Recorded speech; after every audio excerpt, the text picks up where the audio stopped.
Well, good evening and welcome to another week of Connect Group. I'm joined by Pastor Pete, and it's great for you guys to join us, and we're going to have a great study together.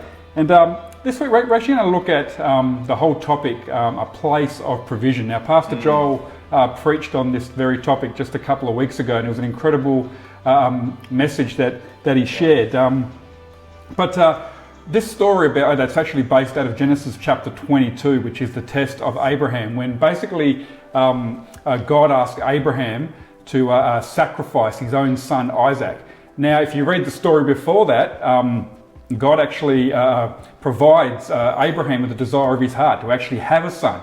And now all of a sudden God gives it to him, and now God's actually asking him to take it away. God actually says, go up into the mountain and actually sacrifice your own son. Now, Pastor Pete, we've both got two sons each. Yeah. And, thinking about this, I'm not sure I could actually do what Abraham actually did. Now, when you read the story, he actually doesn't end up sacrificing his son Isaac, but he gets to the point where he's about to do it, and then the angel of the Lord tells him to stop. Now, Pastor Pete, could you ever do that? Up until recently, we were homeschooling our kids, and I could see the appeal from over there. No, absolutely, it would have been a heart-wrenching thing, wouldn't it? No. Seriously speaking, but I do love my child. Yeah, just to clarify, Pastor Pete loves both of his sons equally and a lot. But what I loved about that message and the whole topic of a place of provision. The actual term place of provision actually speaks that it's not an event, it's actually a journey. So getting to the place of provision is actually a series of events, actually a journey that we go through. And Abraham shows us that it wasn't just all of a sudden Abraham prays and then God actually, abracadabra, there it appears. And many times, even in our society, we want things quickly, we want things straight away, and we're not always willing to go through the process. And many times that process actually involves testing. Involves testing of many areas of our life. And Pastor Joe actually mentioned three of those tests, and one of them was the test of obedience, which is important. When God asks you to do something and we obey it, even when we're not sure, we're a little bit scared. It takes us out of our comfort zone. It's actually a bit of a worry that are we going to make a mistake, or is my family going to suffer? Am I going to? When we know it's God and our obedience is tested and we pass that test, it's almost like the next step in that journey of actually provision. Now, separation. So, Pastor Pete, in the whole thing Pastor John mentioned about separating ourselves. What are some things that many times we've got to separate ourselves from in order to receive that provision? Yeah, absolutely. Well, I think on a practical level, for me, sometimes it's actually separating from the culture and the dominant viewpoint of what our world or what our culture is speaking about. One that suppresses faith compared to our God and trusting in Him, which is an act of faith. And so that separation, it's not saying that we don't connect with people that don't share the same faith, but the separation of those ideas. I think that really fantastic.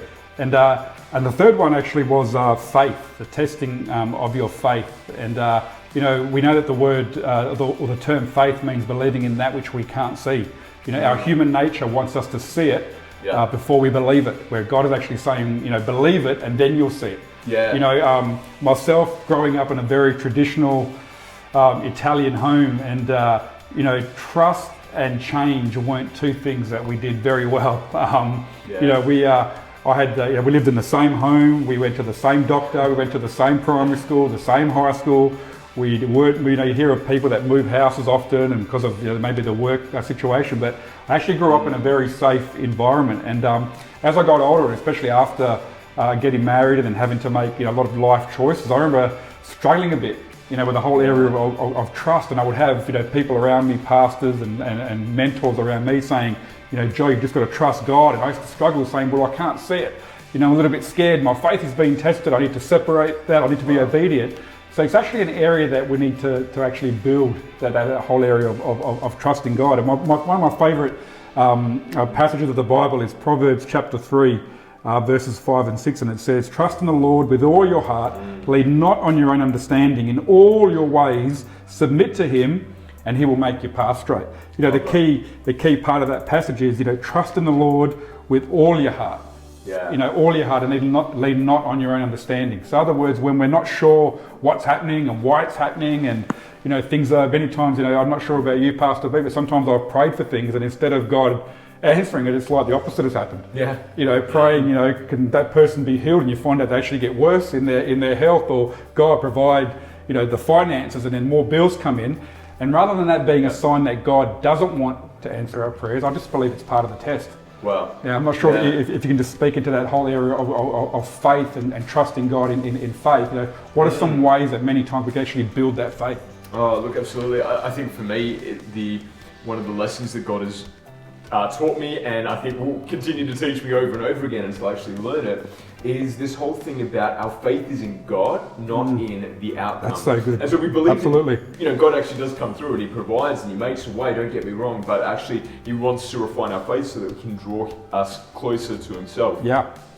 So I know for me, the first time I had a test of faith when it came to finance was shortly after I got married. And so, you know, I had these grand plans. I was coming up to the end of my study. I had 3 units left, but you know, we really felt this was the time that Dora and I were going to get married. It was going to be great because I could get a part-time job, or possibly even a full-time job, manage my studies on the side. And so we got married, came back from the honeymoon. I thought I could walk into a job. It turns out that's not how it works. I spent weeks and weeks, I think it was about almost 3 months, looking for a job. And we had, I think, 3 days of minimum wage work between us. But honestly, supernaturally, God provided. He provided through people that gave. He provided through, I don't even know how we multiplied our income, but we didn't go into our savings at all, which is good because we didn't have any. So I didn't have much anyway. So yeah, look. And the great thing, even in the area of finance, you know, we all, you know, sometimes struggle a bit in that, you know, trusting God, especially whether it's, you know, you've lost your job or, you know, finances are tight. It's always one of those areas that I believe God always tests us a lot in, is the area of finance, because it's one of those things that when the bill comes in and you don't have the money, well, if you do have the money, then you don't need faith. But if you don't have the money, you're trusting Him. And then after God provides, sometimes, I'm not sure about you, but I feel a little bit guilty that I didn't trust Him more. But yeah, I knew God would do that. You can act like you're, you know, but you know that struggle is part of our you know, our human flesh, which is actually a normal part. But it's incredible how many times we keep trusting God, and then as we keep doing that, we exercise, we actually become and have a lot of stamina when it comes to our faith. That's great. And one of the things that I love about God is that He doesn't always give us the whole picture. You know, He gives us a little bit of that picture, whether it's a promise or a prophecy or a desire, and then by the end of it, when we get there, we think, oh, it's our strength, and we got no. God gives us that little picture, and then He provides the next steps, and the biggest key to that, I believe, is faith, and we all need it.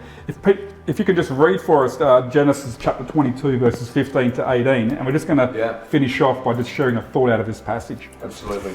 The angel of the Lord called to Abraham from heaven a second time and said, I swear by myself, declares the Lord, that because you have done this and have not withheld your son, your only son, I will bless you and make your descendants as numerous as the stars in the sky and the sand on the seashore. Your descendants will take possession of the cities of their enemies, and through your offspring all nations on earth will be blessed, because you have obeyed me.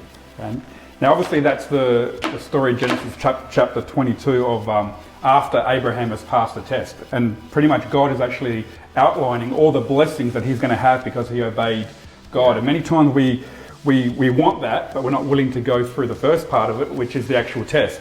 So let me encourage all of you that, you know, at the end of every test, at the end of every trial or every season of testing, there's always the blessing. Love that. And God will always come through. And so what I want to just finish off with tonight is actually like giving you just 3 questions that I want you to actually discuss with your Connect group, just to really stir your faith. And the first one is, why do you think God needs to sometimes test us? So why doesn't God just instantly give his people what they want? Great question. Why does he have to test us?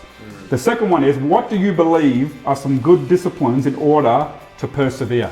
So what are some things that you can put into your life that will actually help you persevere? Right. And the third one is, what is something you went through and you knew it was a test from God? So maybe share a bit of a testimony within your Connect group and actually help that to use that to build your faith up with one another. Brilliant. Well, that's it from us. Yeah. We're actually going to finish it there, but now you're actually going to go into your Zoom Connect groups, and we pray you have an incredible time and that your faith is stirred. So God bless you, and we'll see you next time on Connect Group.